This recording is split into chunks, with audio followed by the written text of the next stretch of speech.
I will never forget the piercing crack of aluminum striking metal as Victoria Blake's bat smashed into my son Ethan's wheelchair, the sharp sound slicing through the afternoon air and freezing everyone on the schoolyard in stunned silence. One moment Ethan was laughing softly with his classmate Sophie near the swings, his bright eyes shining with the simple joy of conversation. The next, his chair jolted violently and tipped as he cried out in pain, his small hands flailing for balance. My heart dropped like a stone. I sprinted across the playground, every second stretching into an eternity, my pulse pounding louder than the screaming children around us. Teachers gasped but hesitated, their faces pale with shock, while parents gathered in disbelief. And there she was, Victoria Blake, standing rigid, her face twisted with rage, still gripping the bat that had just struck a defenseless child. Instead of remorse, she hurled venom at me, shouting, "Keep your son away from Sophie," as though Ethan's gentle friendship were some kind of crime. My mind reeled. How could anyone see a threat in a boy whose wheelchair was his constant companion? How could our supposedly safe neighborhood harbor someone capable of this? In that moment, the world I thought I knew, one of fairness and community, collapsed around me. Before we continue, comment where you're watching from and subscribe for more Karen stories, because what happened next will leave you breathless. I thought this violent outburst was the worst of it, but I was wrong. Terribly wrong. And this was only the beginning. When I first moved to Willow Creek, I believed I was giving my son Ethan the peaceful life he deserved, a place where he could will along quiet sidewalks, meet kind neighbors, and enjoy a school that promised inclusion and understanding. After years of struggling in crowded city apartments and dealing with inaccessible classrooms, the small suburban town felt like a dream finally within reach. The HOA brochures boasted tidy lawns and strong community spirit, and the school prided itself on supporting children with special needs. As a single mother working full-time as a medical billing specialist, I wanted nothing more than stability and friendship for my gentle, wheelchair-bound boy. Ethan, 9 years old and wise beyond his years, has a genetic condition that makes walking impossible, but nothing dims his curiosity or his warm heart. He spends hours sketching comic heroes and inventing stories that make even strangers smile. From the moment we unpacked boxes in our modest 2-story home on Maple Hollow Lane, I felt hopeful. But almost immediately, small cracks began to show. At our first HOA meeting, Victoria Blake introduced herself with a frosty handshake and an appraising glance that lingered on Ethan's chair longer than it should have. Her perfect blonde bob and sharp smile masked an intensity that made my stomach tighten. Over the next weeks, she issued friendly-sounding but oddly pointed comments about keeping children in designated play areas and not disturbing the neighborhood balance, each word heavy with something unspoken. I tried to dismiss the tension as new neighbor awkwardness and focused on helping Ethan settle into his new school. To his delight, he quickly bonded with Sophie Blake, Victoria's daughter, during art class. Their friendship was pure and easy. Ethan loved Sophie's love of drawing dragons, and she adored his silly knock-knock jokes. I thought their laughter would build a bridge between our families, softening Victoria's edges. Teachers even told me how sweet it was to see the two of them reading together at recess. I wanted to believe kindness would win, that our fresh start would be as bright as the neighborhood's blooming magnolia trees. Yet, beneath the calm, I began to notice small incidents that hinted otherwise, a sharp look from Victoria when she saw them together, whispers that stopped when I approached, and HOA flyers suddenly stressing appropriate social interactions among children. I told myself I was overthinking it, that we just needed time to adjust. I clung to the hope that a few friendly waves and neighborly chats could dissolve the tension. But even as I encouraged Ethan to keep enjoying his new friendship, a quiet unease settled over me, like a storm cloud I could not name. I didn't know it then, but that subtle chill from our very first meeting was a warning, and each smile Victoria offered was only a mask for something far more dangerous waiting to surface. From the moment Ethan and Sophie's friendship blossomed, the undercurrent of hostility from Victoria Blake deepened into a relentless storm that no polite conversation could calm, and over the next several weeks I watched a quiet unease harden into outright conflict that threatened every corner of our lives. It began with whispers, Other parents who once greeted me warmly now exchanged wary glances and cut conversations short when I approached, and more than once I heard the scrape of my name carried on hushed voices behind the PTA tables.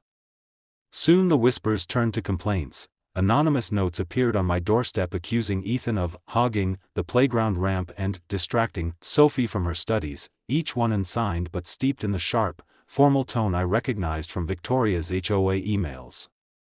At school pickup, she positioned herself like a gatekeeper, arms folded, eyes narrowed, intercepting Sophie with saccharine words about better play choices, as if friendship with my son were a punishable offense. I tried to reach across the growing divide, inviting her for coffee, speaking calmly at an HOA meeting, even suggesting a mediated playdate with the school counselor present, but each attempt ended in icy smiles and curt dismissals that chilled me more than open anger ever could. Instead of softening, she escalated, rallying a small clique of parents to petition for new, quiet recess zones that would restrict wheelchair access, flooding the HOA message board with alarmist posts about unmonitored children with special needs, and, most frightening of all, cornering Ethan when she thought no one was watching to hiss warnings that left him trembling and unwilling to talk about what she'd said. I documented every encounter, saved every email, and met with Principal Dana Harper, who listened with sympathy but insisted that unless a rule was broken, the school's hands were tied, a phrase that echoed in my mind like a locked door. My pleas to the HOA board met the same cold wall of bureaucratic language about neighborhood harmony and both sides needing to compromise, as though my son's right to play was negotiable. Each time I thought the situation might settle, Victoria found a new way to ignite it, reporting us for imaginary noise violations, photographing Ethan's every movement on the sidewalk, and spreading rumors that I was unstable and looking for a lawsuit. Friends who once stopped to chat now crossed the street. Even some teachers began to treat Ethan like a fragile problem to be managed instead of a boy to be encouraged. I lay awake at night replaying every encounter, wondering how to shield my son from an enemy who wore the disguise of a respectable neighbor, and yet, despite the sleepless worry and the growing pile of evidence, I kept telling myself that reason and patience would eventually win, that surely no one would let a neighborhood feud spiral beyond words. But that hope was as fragile as autumn leaves in the wind, and each day brought a sharper edge to Victoria's tactics until the tension felt like a wire drawn so tight I could almost hear it hum.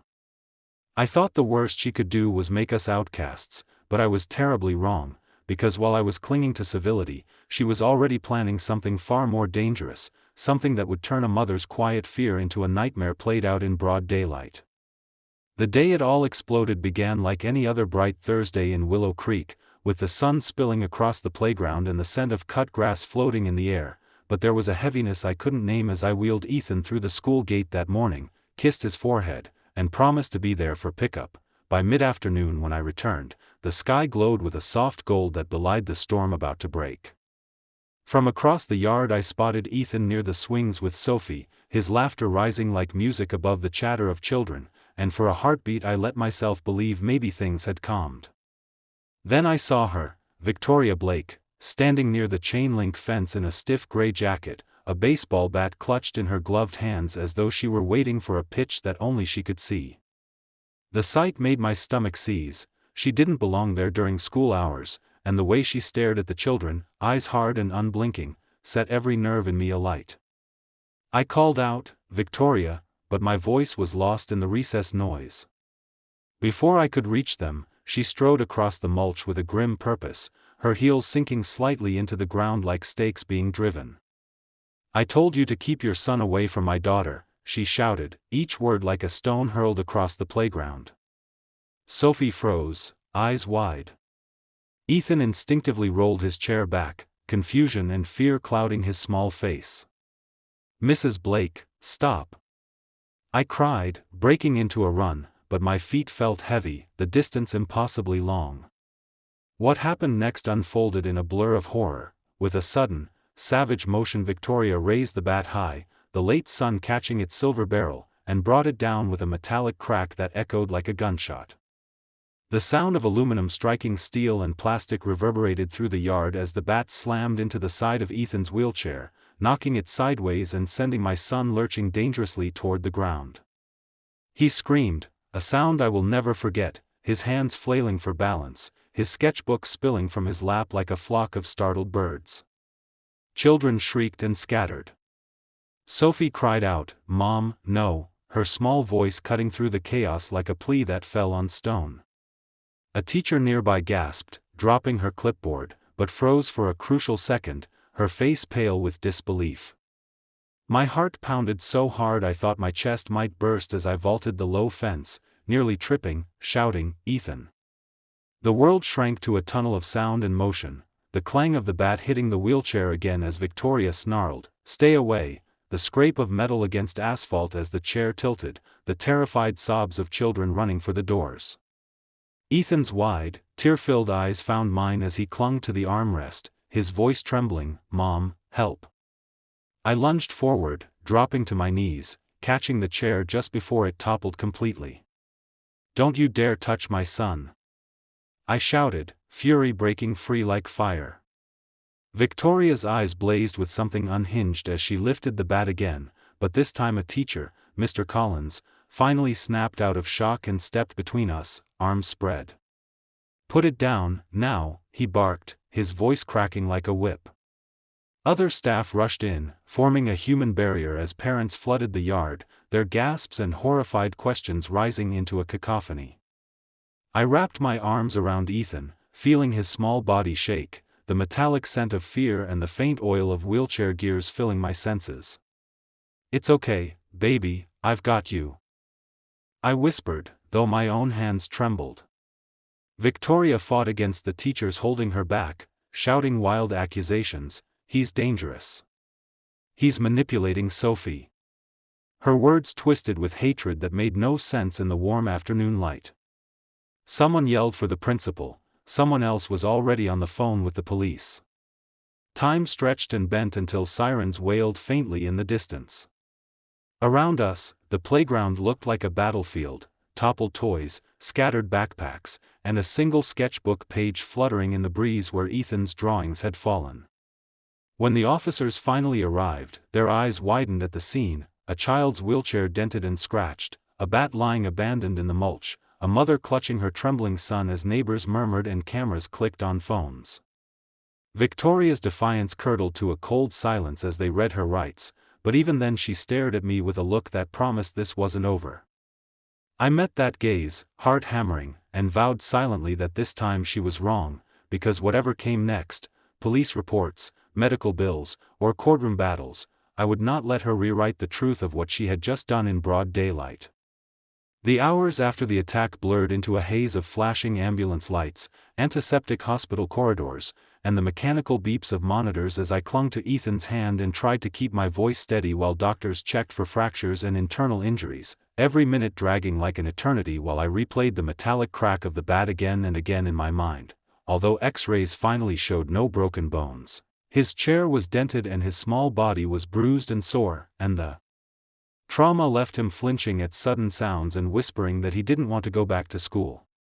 When I stepped out to speak with the responding officers in the hallway, expecting outrage and swift action, I was met instead with polite detachment. They confirmed they had taken Victoria Blake into custody for questioning but explained that the district attorney would decide on charges and that these situations are complicated when it comes to intent, a phrase that landed like a slap. By morning, I learned she had been released on bail and was back in her immaculate house as though nothing had happened. I thought at least the school would rally behind us, but Principal Dana Harper's carefully neutral email the next day felt like another betrayal. It framed the incident as an unfortunate altercation between parents, emphasized that the children were unharmed, and urged everyone to remain calm for the sake of community stability, as if Ethan's wheelchair wasn't bent and his spirit wasn't shaken. The HOA board was worse. Instead of condemning violence, they scheduled an emergency mediation to address neighbor disputes, treating my son's assault as though it were a petty argument over lawn height.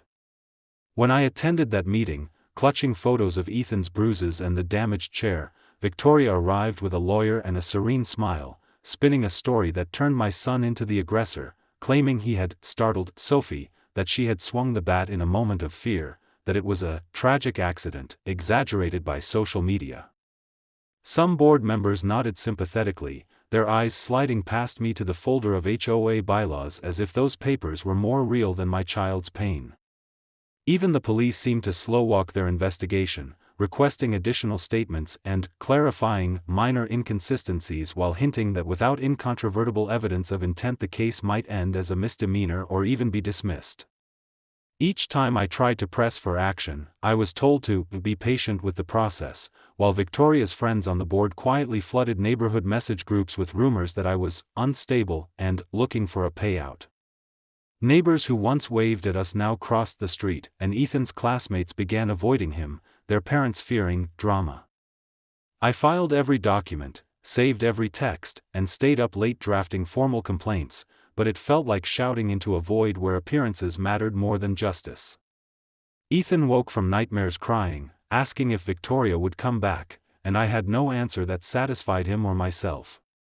The sense of isolation grew heavier with each day as the very systems meant to protect us, the school, the HOA, even the law, closed ranks to shield the attacker and preserve the neighborhood's spotless image. I realized with a sick certainty that if I didn't find a way to expose the truth myself, Victoria Blake would escape with nothing more than whispered gossip and a dented reputation while my son carried the scars. That night, sitting beside Ethan's bed as he finally slept, I stared at the quiet glow of his nightlight and felt the full weight of a mother's fury harden into resolve. If they wanted silence, I would give them evidence so loud no one could ignore it, because no polished HOA meeting or carefully worded school memo was going to erase what she had done in broad daylight. The turning point came late one sleepless night as I sat at the kitchen table surrounded by stacks of HOA letters, police reports, and my own frantic notes, replaying every detail of that awful afternoon until a small but crucial memory surfaced like a lifeline. Near the far corner of the playground, partly hidden behind the old oak tree, I had once noticed a new dome-shaped security camera that the school installed after a minor vandalism incident months earlier. My heart kicked hard as I grabbed my phone and emailed Principal Dana Harper demanding to know whether that camera had been active and recording on the day of the attack. By morning her carefully worded reply arrived, confirming that the camera was indeed operational but that footage could only be released through a formal records request or law enforcement subpoena.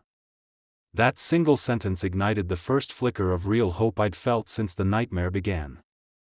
I immediately called Marcus Reed, a seasoned civil rights attorney recommended by a friend from church, explaining everything in a trembling rush. He listened quietly, then said in a calm, measured voice, "Natalie, this changes everything. If the camera caught what you say it did, we have undeniable proof of assault and negligence. Let's move, today." Within hours Marcus filed an emergency preservation request to ensure the footage could not be erased and began drafting the subpoenas necessary to secure it. He also guided me in collecting every shred of supporting evidence, my saved text messages, photos of Ethan's bruises, the dented wheelchair, eyewitness statements from parents and teachers who had finally agreed to speak after seeing Victoria's smug return to normal life. Marcus's strategy was brilliant and relentless. While one part of his team worked the legal channels to secure criminal charges, another prepared a civil case against both Victoria and the HOA for enabling a hostile environment and covering up violence. At his suggestion, I also documented a careful timeline of every HOA meeting, every email from the principal, every rumor spread on the neighborhood forum, creating a mountain of context that showed a pattern of harassment leading to physical assault. "They'll try to settle quietly," Marcus warned, "but with this footage, we can make sure the truth is too loud to ignore." His confidence steadied me like a hand on my shoulder. Days later, when we finally sat in a small viewing room at the district office and watched the recovered video, my breath caught, the crisp high-definition image left no doubt. There was Victoria, marching across the playground with the bat glinting in the sun, shouting at Ethan, and striking the wheelchair with terrifying force while children screamed and teachers hesitated. Every awful second was there, time-stamped and undeniable. As the final frame froze on the screen, Marcus leaned forward and said softly but firmly, "This is assault with a deadly weapon on a disabled minor. They can't spin this away." From that moment the tide turned. The district attorney, once cautious, moved to file felony charges. The school board, facing public embarrassment, convened an emergency session to suspend staff who had failed to intervene. And Marcus began quiet conversations with a trusted local journalist known for exposing HOA corruption, preparing a feature that would make sure the community, and beyond, knew exactly what had happened. Still, he urged patience and secrecy while the legal wheels turned. "Victoria will think she's winning because it's quiet," he said with a knowing smile. "Let her. The louder we are too soon, the more time she has to twist the story. We'll hit once, and it will be decisive." That night, for the first time in weeks, I watched Ethan sleep without the knot of helpless rage in my chest. We were still in the fight of our lives, but now we held the truth like a sword, and Victoria Blake had no idea what was about to strike.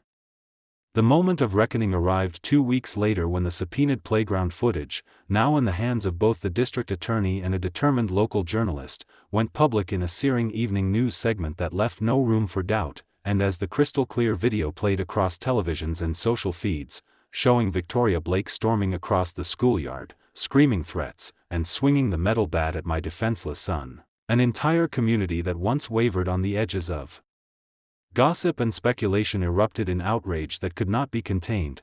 By dawn the next day, reporters lined Maple Hollow Lane, neighbors who had avoided us sent tearful apologies, and the district attorney held a press conference confirming felony charges of aggravated assault with a deadly weapon and child endangerment.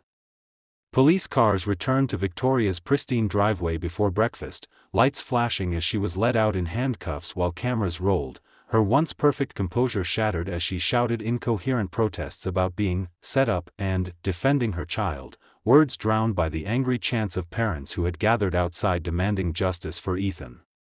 Inside the school, Principal Dana Harper and several staff members faced immediate suspension pending investigation for failing to protect a disabled child, while the HOA board convened an emergency meeting where their attempt to issue a carefully worded statement about misunderstandings collapsed under community pressure. Instead, they were forced to issue a full public apology, accept legal responsibility for enabling harassment, and commit to a sweeping overhaul of safety and oversight policies. Marcus Reed's legal team filed a civil suit the same day, and with the world watching, insurance lawyers for both the school and the HOA scrambled to negotiate settlements rather than face a trial certain to end in humiliation and massive damages.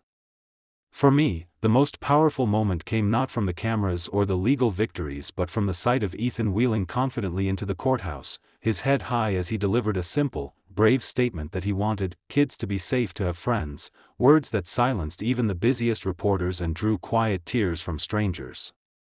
When the gavel finally fell in court weeks later, sentencing Victoria to prison time and community service, the sense of justice was more than legal, it was personal, a declaration that our quiet family would never again be dismissed or doubted.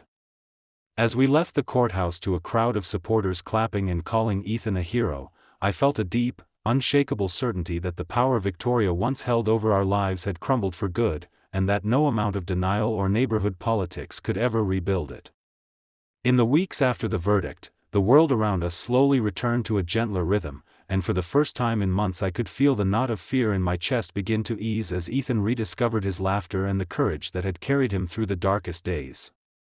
Physical therapy sessions and careful adjustments to his wheelchair repaired the dents and bruises, but the true healing happened in quieter ways, when he rolled confidently back into the art room to sketch dragons with Sophie, when neighbors who had once crossed the street now stopped by with warm meals and heartfelt apologies, and when teachers knelt to thank him for his bravery in court. Our home, once shadowed by whispers and sleepless nights, filled again with the sound of pencils scratching across paper and the soft hum of hope.